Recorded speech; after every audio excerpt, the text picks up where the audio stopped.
CJPയുടെ parliament March തുടരുകയാണ്. എന്നോടൊപ്പം ഉള്ളത് ഇടത് എംപിമാരാണ്. ജോൺ ബ്രിട്ടാസ് എന്നോടൊപ്പം ചേരുന്നുണ്ട്. ഈ പ്രതിഷേധത്തിനെതിരെ വലിയ ലാത്തിചാർജ് പോലീസ് നടത്തി. എങ്ങനെ കാണും? ഞങ്ങളുടെ വണ്ടിയൊക്കെ ബ്ലോക്ക് ചെയ്തിരിക്കുകയാണ്. പാർലമെന്റ് അഡ്ജേൺ ചെയ്ത ശേഷം ഞങ്ങൾ പുറത്തേക്ക് വരുമ്പോൾ ഒരു 10-20 ആൾക്കാരെ ഇവരൊരു പോലീസ് വണ്ടി ഇടിവണ്ടിയിൽ പിടിച്ചിട്ടിട്ട് പൂട്ടിയിരിക്കുകയാണ്. ഇവർക്കെല്ലാം വളരെ സാരമായി പരിക്കേറ്റിട്ടുണ്ട്. ഇവിടെ കാലൊക്കെ അടിച്ച് പൊട്ടിച്ചിരിക്കുകയാണ്. വേറെ 2-3 ആൾക്കാരുണ്ട്. അപ്പോൾ 2.5 മണിക്കൂറായിട്ട് ഇവരെ ആ വണ്ടിയിൽ അടച്ചുപൂട്ടിരിക്കുകയാണ്. ഇവരെ ജയിലിൽ കൊണ്ട് തള്ളാൻ വേണ്ടിയായിരുന്നു.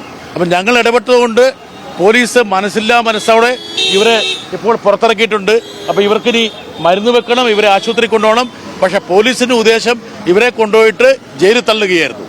ഇതുപോലെ ഒരു എന്താ പറയുക, മനുഷ്യത്വപരമായ യാതൊരുവിധ നടപടികളും സ്വീകരിക്കാതെ ഇത്ര മൃഗീയമായിട്ട് പ്രതിഷേധക്കാരെ നേരിടുന്നത് ഞാൻ കണ്ടിട്ടില്ല. അത് മാത്രമല്ല, ഇത് എന്താണ് ഇവരുടെ ആവശ്യം എന്തായിരുന്നു? ചർച്ച നടത്തണമെന്നുള്ളതായിരുന്നു. അതുകൊണ്ട് ഞങ്ങൾ അവിടെ നിന്ന് വന്നുകൊണ്ട് മാത്രം ഇവരെ ഞങ്ങൾക്ക് മോചിപ്പിക്കാൻ പറ്റി. അതല്ലെങ്കിൽ ഇവരെ കൊണ്ടുപോയി ജയിലിൽ തള്ളുമായിരുന്നു.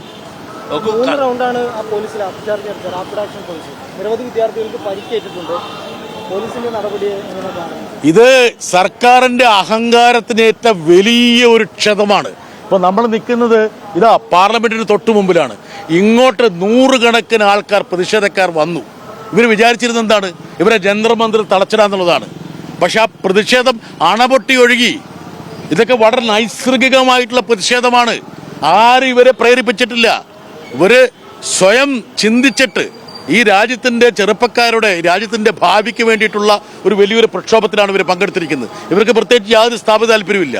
അതുകൊണ്ടാണ് ഞങ്ങൾ പാർലമെന്റിൽ നിന്ന് ഞങ്ങൾ നടന്ന് പുറത്തേക്ക് വന്ന് ഇതുപോലുള്ള സംഭവങ്ങളുണ്ട് എന്ന് മനസ്സിലാക്കിക്കൊണ്ട് വന്നതാണ്. നോക്കൂ, ഇത് തന്നെ കാഴ്ചയല്ലേ. ഈ രക്തവും ഒലിപ്പിച്ചാണ് ഇതുപോലെ. ഇദ്ദേഹം മാത്രമല്ല, വേറെ ഒട്ടേറെ പേരുണ്ടായിരുന്നു. ഒരു വാനിനകത്ത് പിടിച്ചു വെച്ചിരിക്കുക. ഇത്രയും ക്രൂരമായി ഇന്ത്യ വിശ്വഗുരു എന്നാ പറയുന്നത്, മദർ ഓഫ് ദി ഡെമോക്രസി. ഇതാണോ മദർ ഓഫ് ഡെമോക്രസി? അതെ, പ്രതിഷേധമെത്തി. അതാണ് സഖാവ് ബ്രിട്ടാസ് പറഞ്ഞത്. ഇരമ്പിയാർത്ത് വരുന്ന സ്വാഭാവികമായ ഓർഗാനിക്കായ രോഷമാണ്. അപ്പൊ അതിനെ ഇങ്ങനെ നേരിടാനാണ് നോക്കുന്നത്, രക്തത്തിൽ മുക്കിക്കൊള്ളാനാണ് നോക്കുന്നത്. ആ വണ്ടിയിൽ നമ്മൾ മോചിപ്പിച്ചവരാണ്. അവിടെ നിൽക്കുന്ന പിള്ളേരെ നമ്മള് കയറിയ വണ്ടിയിൽ ഏകദേശം 20ഓളം കുട്ടികളാണ്, പാവപ്പെട്ട കുട്ടികൾ. അവരെ അടിച്ച് അവരുടെ ശരീരം ആകെ ഇടിച്ച് നുറുക്കി.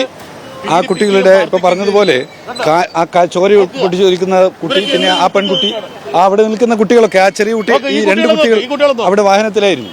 ഇവരെയൊക്കെ ഞങ്ങൾ രക്ഷപ്പെടുത്തിയാണ്.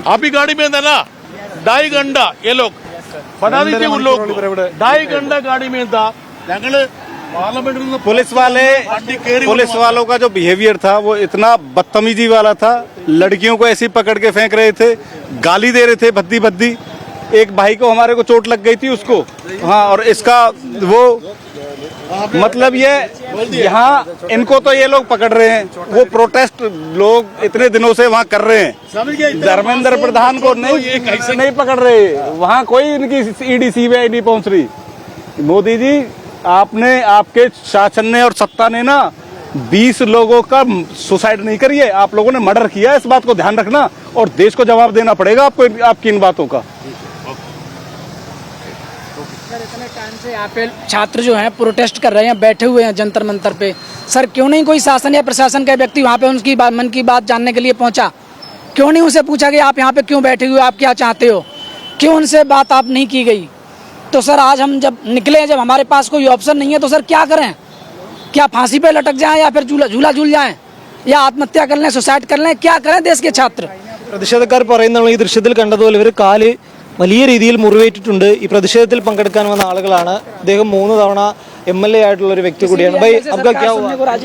500 राउंड्स फायरिंग, आंसू गोला, और जिस तरीके से ब्रूटल लाठीचार्ज, क्या ये लोकतंत्र है? मोदी जी इतना डरते हैं, देश के युवाओं से डरते हैं, छात्रों से डरते हैं। एक मांग कर रहे हैं कि 95 लीक हो जाते हैं पेपर, आपका मंत्री लायक नहीं, उसको हटा दो। आखिर क्या मजबूरी है धर्मेंद्र प्रधान में कि उसका इस्तीफा नहीं ले रहे हैं? देश इस्तीफा लेके रहेगा, और ये ब्रूटल तरीका जो अपनाया है ये नहीं चलेगा, तानाशाही। ഈ ആളുകളെ ജോൺ ബ്രിട്ടാസും അതോടൊപ്പം തന്നെ എ റഹീമും വി ശിവദാസനും ആ 3 പേരും കൂടി ചേർന്നാണ് ഇവരെ രക്ഷപ്പെടുത്തിയെന്നാണ് ജോൺ ബ്രിട്ടാസ് നേരത്തെ നമ്മളോട് പ്രതികരിച്ചത്. ഈ സമരത്തിൽ പങ്കെടുക്കാൻ നിരവധി ആളുകൾ എത്തിയിരുന്നു. നേരത്തെ സംസാരിച്ച വിദ്യാർത്ഥികൾ ഉൾപ്പെടെ ഉണ്ടായിരുന്നു. അവരെല്ലാം പോലീസ് ക്രൂരമായി മർദ്ദിച്ച് വാഹനത്തിൽ കയറ്റി ജയിലിലടക്കാൻ കൊണ്ടുപോവുകയായിരുന്നു. അവരെയാണ് തങ്ങൾ കൃത്യസമയത്ത് ഇടപെട്ട് പാർലമെന്റ് സമ്മേളനത്തിന് ശേഷം അവർ പുറത്തേക്ക് നടന്നു വരികയായിരുന്നു. ആ സമയത്തായിരുന്നു അവർ ഈ സംഭവം കണ്ടത്. ഉടൻ തന്നെ അവർ ഇടപെട്ടു. ഇടതെമ്പിമാരാണ് അവരിടപെട്ടു. ഉടൻ തന്നെ അവരെ രക്ഷപ്പെടുത്തി കൊണ്ടുവന്നു എന്നാണ് ജോൺ ബ്രിട്ടാസ് നമ്മളോട് ഇപ്പോൾ അറിയിച്ചിരിക്കുന്നത്. എന്തായാലും സമരം CJPയുടെ ഇപ്പോഴും പുരോഗമിക്കുകയാണ്. വലിയ പ്രതിഷേധം വരുമ്പോൾ എനിക്ക് പിന്നിൽ കാണുന്നതാണ് പാർലമെന്റ് മന്ദിരം. ഇതിന്റെ 50 മീറ്റർ അകലെ വരെ പ്രതിഷേധക്കാർ എത്തിയിരിക്കുന്നു. ഈ സമരം പൂർണ്ണ വിജയത്തിലേക്ക് പോകുന്നു എന്നതിനുള്ള സൂചനയാണ് ഈ കാണുന്നത്. പോലീസിന്റെ സകല സംവിധാനങ്ങളും ബാരിക്കേഡുകളും മറികടന്നുകൊണ്ടാണ് പാർലമെന്റിന് 50 മീറ്റർ അകലെ വരെ പ്രതിഷേധക്കാർക്ക് എത്താനായത്. കുറച്ചുകൂടിയുള്ളൂ പാർലമെന്റിനകത്തേക്ക് കടക്കാനായിട്ട്. നേരത്തെ ഈ പ്രസ് ക്ലബ് ഓഫ് ഇന്ത്യയുടെ മുന്നിലാണ് ഞാൻ ഉള്ളത്. ഇതിന് സമീപത്തായിട്ട് നേരത്തെ പോലീസ് കണ്ണീർ വാതകം പ്രയോഗിച്ചിരുന്നു. ഈ പ്രതിഷേധക്കാർ ഈ ബാരിക്കേഡ് മറികടന്ന് കുറച്ചുകൂടി മുന്നിലേക്ക് വരാൻ ശ്രമിച്ചതോടെയാണ്, അതായത് ഈ പാർലമെന്റിന്റെ അടുത്തേക്ക് എത്താനായിട്ട് ഏകദേശം 50 മീറ്റർ മാത്രമാണ് ബാക്കിയുണ്ടായത്. ആ സമയത്താണ് വിദ്യാർത്ഥികളേക്ക് നേരെ, വിദ്യാർത്ഥികളും പെൺകുട്ടികളും ആൺകുട്ടികളും ഉൾപ്പെടെ നിരവധി ആളുകളുണ്ട്. ആ ദൃശ്യത്തിൽ കാണുന്നത് പോലെ അവർക്ക് നേരെ പോലീസ് ടിയർ ഗ്യാസ് പ്രയോഗിച്ചു. ചില ആളുകൾക്ക് പരിക്കേറ്റതായിട്ടുള്ള വിവരങ്ങൾ കൂടി ലഭിക്കുന്നുണ്ട്. പ്രതിഷേധം അവസാനിച്ചിട്ടില്ല. ഈ പറയുന്ന കേന്ദ്രമന്ത്രിയുമായിട്ടുള്ള ചർച്ച തുടരുകയാണ് CJPയുടെ. ആ ചർച്ചയിൽ തങ്ങൾക്ക് അനുകൂലമായിട്ടുള്ള തീരുമാനം ഉണ്ടായാൽ മാത്രമേ പ്രതിഷേധം അവസാനിപ്പിക്കുകയുള്ളൂ എന്നാണ് പ്രതിഷേധക്കാർ അറിയിച്ചിരിക്കുന്നത്. ജന്തർ മന്ദറിലും പ്രസ് ക്ലബ് ഓഫ് ഇന്ത്യക്ക് സമീപത്തൊക്കെ വലിയ പ്രതിഷേധം നടക്കുന്നു. 50 മീറ്റർ അപ്പുറത്താണ് പാർലമെന്റ് ഉള്ളത്. അതുകൊണ്ട് തന്നെ ആ പ്രതിഷേധം ആളിക്കത്തുകയാണ്. യുവാക്കളും വിദ്യാർത്ഥികളും ഉൾപ്പെടെ നിരവധി ആളുകൾ, ആയിരക്കണക്കിന് ആളുകൾ ഈ പ്രതിഷേധത്തിന്റെ ഭാഗമാവുകയാണ്.